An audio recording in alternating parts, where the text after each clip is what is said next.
Have you ever found yourself wondering, are Spanish speakers more expressive or emotional?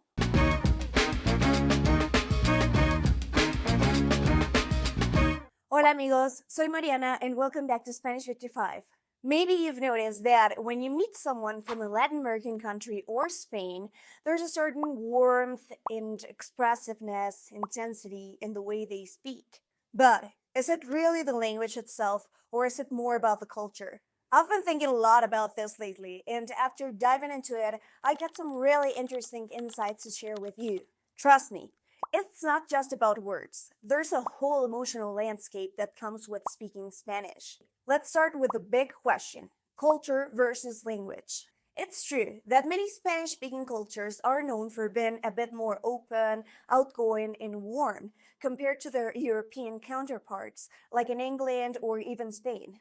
For example, in Latin America, if you walk into a room, people will often greet you with a big hola and a smile, even if they just met you. In the US, you might feel this too with Latin American communities. They tend to be more animated and interactions feel more personal from the get-go.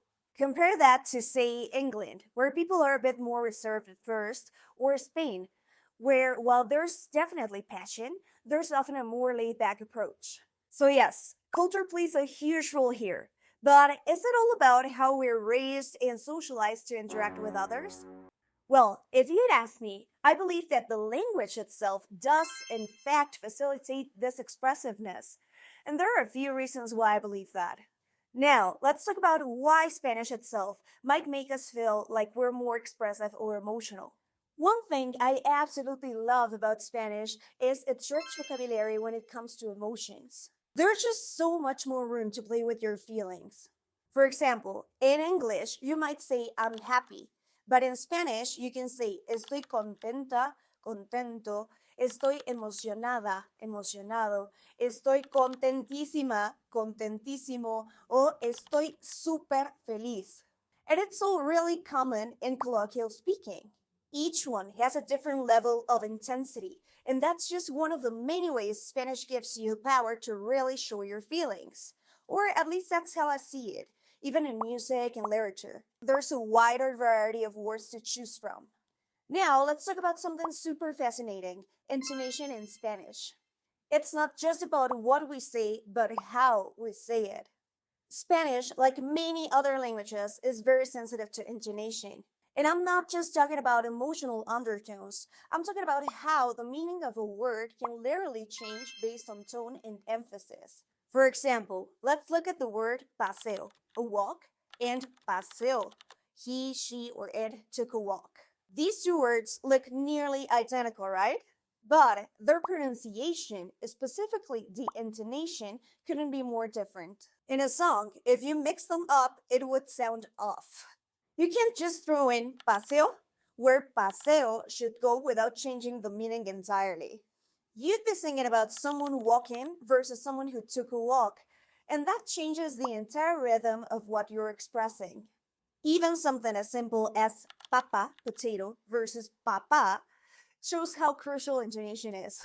In English, I can sing or speak with a certain tone, and it's easy to get my point across.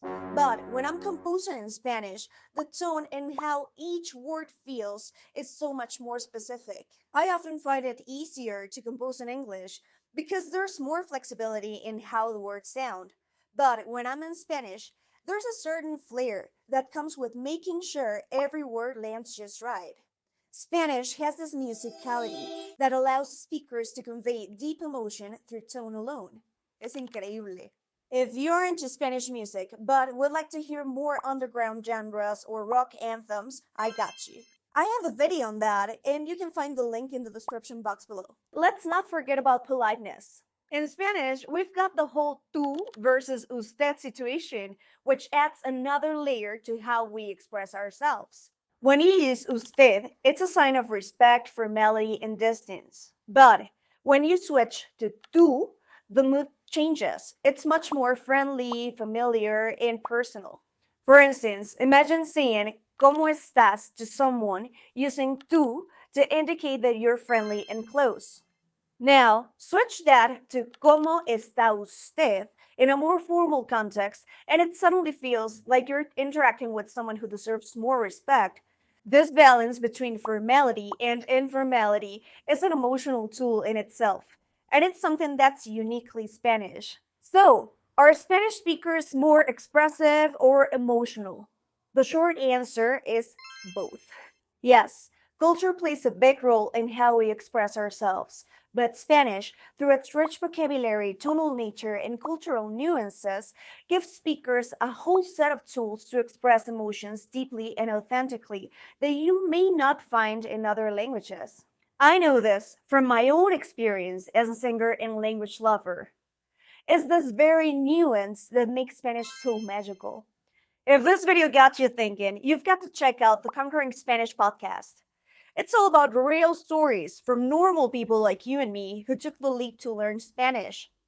They talk about their ups, their downs, and how speaking Spanish has changed their lives in amazing ways.